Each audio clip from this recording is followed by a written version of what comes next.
Welcome to While We Were Distracted, the podcast where we explore topics that often get overshadowed in the rush of daily life. Welcome back, deep divers. Ready for another plunge into the unknown? Today we're tackling something pretty hefty, Volume 2 of The Secret Doctrine by Helena Blavatsky. Blavatsky. Now, there's a mind that like to wander the hidden paths. Not exactly light reading, though, is it? You can say that again. It's dense, complex, but boy, does it make you think. And today we're zeroing in on a topic that never fails to capture the imagination, right? We're talking giants. Oh, so we're going for the really big questions today. You bet. But not just giants. We're also digging into Blavatsky's ideas about lost civilizations. You know, those whispers of advanced cultures that might have predated our own by millennia. The kind of stuff that makes archaeologists raise an eyebrow, right? But that's the beauty of Blavatsky, isn't it? She pulls you in, forces you to question everything you thought you knew about history and human origins. Exactly. So before we get too deep into the weeds, can you set the stage for us a bit? What exactly is the Secret Doctrine all about? I mean, where does Blavatsky even get this information? Well, she claimed to draw from ancient sources, these archaic stanzas, as she called them, said to hold the key to humanity's hidden past. Archaic stanzas. Sounds a bit like something out of Indiana Jones. Right, but think of them as symbolic verses, almost like a secret code that Blavatsky claimed to decode. Through these stanzas, she weaves a narrative that goes way beyond the conventional timeline, suggesting that giants weren't just myth, but actual beings who walked the earth, potentially part of these advanced civilizations. Whoa, hold on. So these giants weren't just tall tales. She believed they were real. And what about these lost civilizations? Where do they supposedly exist? Blavatsky hints at multiple lost continents, now submerged beneath the oceans, where these civilizations may have flourished. We're talking places like Atlantis, Lemuria, names you might have heard whispered in legends. Submerged continents. I mean, that just blows my mind. But is there any actual evidence to support these claims? Or is it all just speculation based on ancient myths and stories? It's a blend, really. Blavatsky pulls from ancient texts, folklore, esoteric traditions. She weaves together a whole tapestry of sources. But what makes it interesting is how she uses these to challenge mainstream science, especially Darwinian evolution. She's suggesting there's more to human origins than just the physical, a spiritual dimension we've overlooked. The spiritual dimension, huh? So it's not just bones and artifacts, but something more esoteric, something we can't quite grasp with traditional scientific methods. Exactly, and this is where Blavatsky introduces the concept of root races, distinct stages in humanity's development, each with its unique physical and spiritual qualities. Root races. That's a new one for me. So are you saying that giants might have been part of a different root race altogether? A race that may have inhabited those lost continents before they sank beneath the waves? Now, wouldn't that be a story? And it's that weaving together of ancient wisdom and a reimagined history that makes the secret doctrine, while controversial, incredibly captivating. Okay, you've definitely got my attention. Let's start unpacking this. Let's talk about these archaic stanzas. What are they exactly, and how do they tie into the story of giants and lost civilizations? Think of them like blueprints, but for human evolution. Ancient verses passed down from a time when knowledge was encoded in symbols and allegory. Blavatsky believed they held deep truths about our past. So we shouldn't take these stanzas literally. They're more like metaphors or symbolic representation. Precisely. It's like reading a myth. You have to look beyond the surface to understand the underlying meaning. One stanza might talk about the creation of a root race, but it's not about a literal creation event. It's hinting at a shift in consciousness, a new stage of human development. Interesting. So how many of these stanzas are there? And do any specifically mention giants or lost civilizations? There are 12 in total. Each one's like a chapter in a grand epic of human origins. And while they may not always directly mention giants or lost continents, they set the stage for understanding these concepts. So they provide the context. But let's circle back to the giants.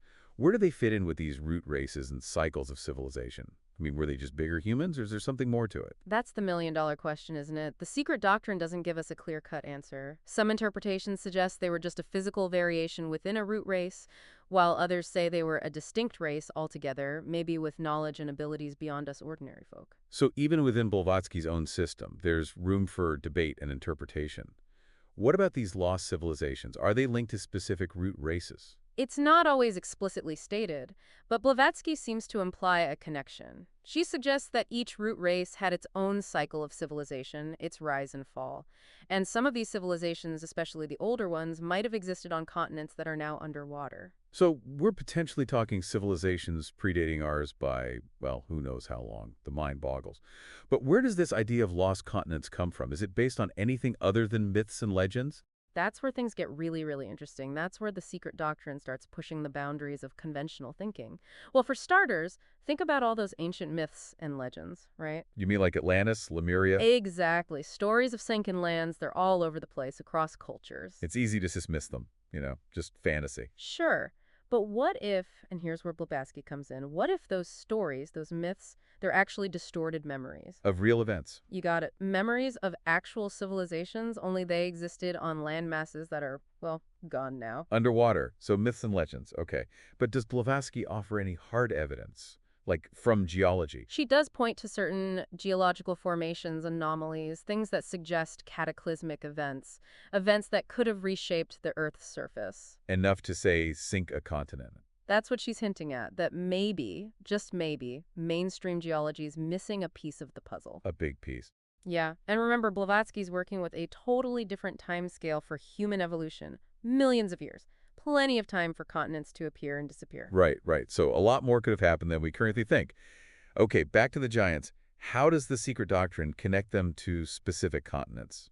Sometimes it's direct, sometimes it's more subtle. She talks about Lemuria, for example. That's the one in the Indian Ocean, right? Yeah, and she associates giants with it, describes them as having advanced knowledge, even psychic abilities, almost like... Like their size was connected to their spiritual development. Exactly. Think about all those myths where giants are wise or godlike.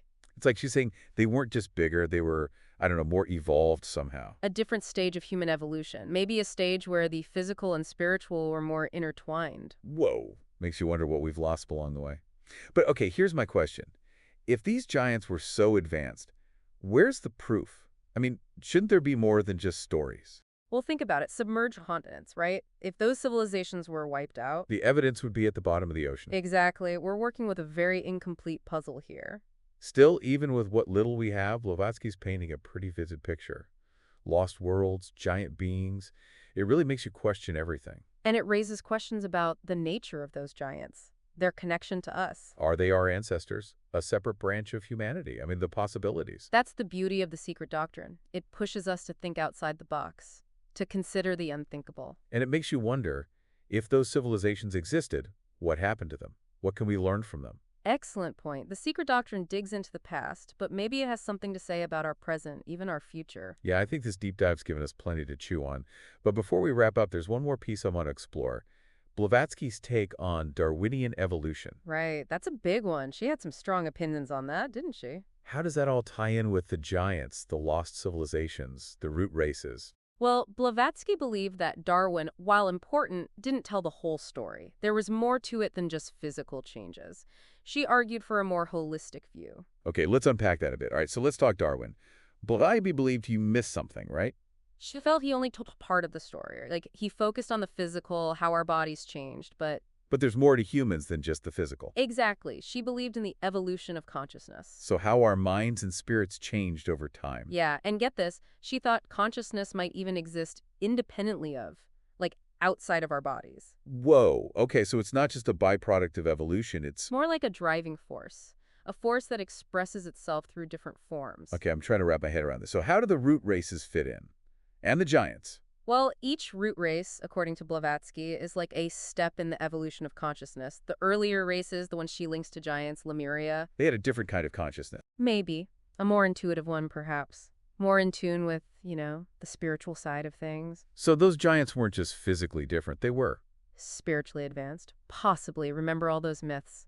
Giants as wise beings, keepers of ancient knowledge. It's like we lost something as we evolved physically? Maybe we did, but Blavatsky talks about a cycle, a descent and ascent. So we descended into the maturity world, lost some of our spiritual connection, but But it's not a bad thing. It's part of the process. We learn, we experience, and then... we ascend again, back towards that spiritual awareness. Exactly. And it's not just individual, it's collective. All of humanity evolving together. This is heavy stuff. Really makes you think about the bigger picture. Yeah. That's the power of the secret doctrine. It challenges our assumptions.